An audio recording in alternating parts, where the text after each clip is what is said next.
தேர்தல் நெருங்கிவிட்டது. முக்கியமான தேர்தல். பல துன்பங்கள், பல கஷ்டங்கள், துயரங்கள் பட்டு இருக்கிறோம்.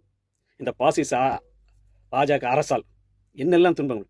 ஒற்றுமையாக இருந்த சகோதரத்தை மத ரீதியாக பிரித்து மனிதனாக வாழக்கூடிய மனிதர்களிடத்தில் மிருகத்தனத்தை உருவாக்கியது இந்த பாசிச சக்தி. இதையெல்லாம் கவனத்தில் கொண்டு உங்களுடைய வாக்குகள் செலுத்த வேண்டும். ஏற்கனவே செய்த தப்பை மீண்டும் செய்திடக்கூடாது. ஏனென்று சொன்னால் என்னென்ன துன்பங்கள் பட்டும் சொந்த பணத்தை எடுக்க முடியாத ஒரு அவல நிலை வந்ததா இல்லையா? அப்படி இருந்தும் மீண்டும் இந்த பாசிச சக்தி வந்தது. மாற்றின் பெயரால், உணவின் பெயரால், உடையின் பெயரால் இப்படி பல கட்ட சோதனைகள். இந்த ஆளக்கூடிய அரசு மக்களுக்காக ஒன்றுமே பண்ணலை, ஜனநாயக ரீதியாக பண்ணலை. ஒரு ஆட்சினா எப்படிங்க இருக்க வேண்டும்? அனைத்து மக்களுக்கும், அனைத்து சமூகங்களுக்கும், அனைத்து சமுதாயத்துக்கும் சரியான முறையில் தீர்ப்பு அளிக்கக்கூடியதுதான் ஆட்சி. நான் ஒரு சாராருக்கு மட்டும் இருப்பேன் சொன்னால் அது ஜனநாயக ஆட்சி அல்ல.